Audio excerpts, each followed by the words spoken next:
Hi guys, my name is Mrs. Reynolds and I'm a fourth grade teacher.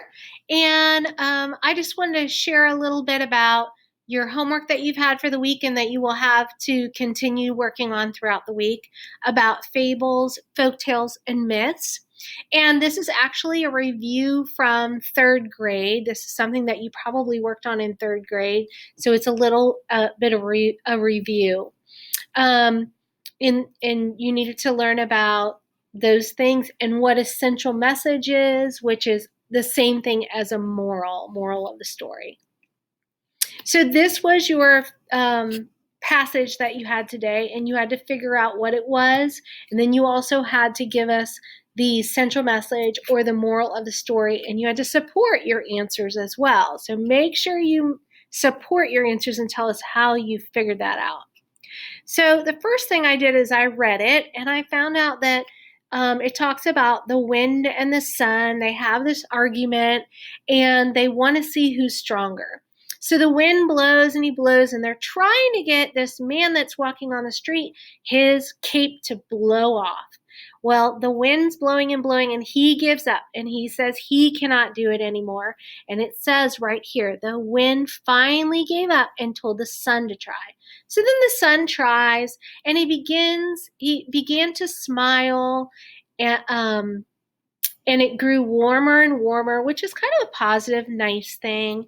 And the man with the cape became very comfortable. And then the sun kept going, and he kept going. It got brighter and brighter, and the man started to get hot and sweat. And soon enough, he was so warm that he sat down and he took his cape off.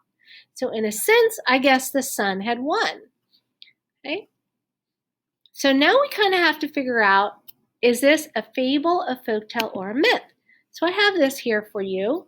A fable, it usually has talking animals in it. Well, this does not have talking animals, but it does have a talking sun and talking wind. It teaches a lesson. This is teaching a lesson. It's usually short. This is pretty short. There's 2 to 3 characters. There were only 2 characters. And sometimes it uses personification. Personification is when, like, you give an object human characteristics. And you say, like, the pencil walked across the room. Or the pencil jumped off my desk. A pencil can't do that. But it's giving human characteristics to the pencil. Well, there were some things about the wind and the sun. The wind blew and blew and blew. Well, that's a human characteristic, right? And the sun smiled. That's a human characteristic. The sun can get brighter and brighter, but those are some things that happen that's considered personification. So let's look to see if it's a folktale. A story that has been told for a long time by a group of people.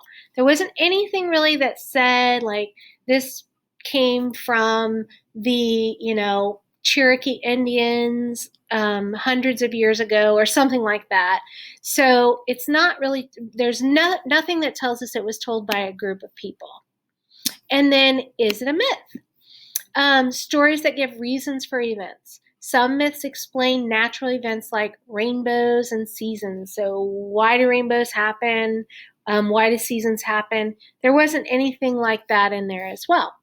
So I'm going to say that this was a fable. And I've already kind of done the work for you, so I just wanted to show you. I know this is a fable because it is a short story and it provides a lesson. Usually fables have animals in the story. This story doesn't have animals, but it does have personification. It also only has 2 characters, the sun and the wind. So that's some evidence to support that I know that it's a fable. Now I have to figure out, what is the central message? Central message and the moral of the story are kind of the same thing. So I think that the central message or moral of the story is being persistent. I know this because it says, so I'm telling you exactly from something from the passage. The wind gave up. Right here it tells us that the wind gave up and told the sun to try. And the sun kept shining until the man threw off his coat. So the sun kept shining and shining until the man threw off his coat and or his cape, excuse me. So we know he was persistent. He did all of these things until he got the man to throw his coat off or his cape off. I'm sorry. So that is how you should be doing the rest of those lessons for this week. Make sure you support your answer. Make sure that you have complete sentences to you. But I hope that you have a great night, and I hope this is helpful, and we will see you soon.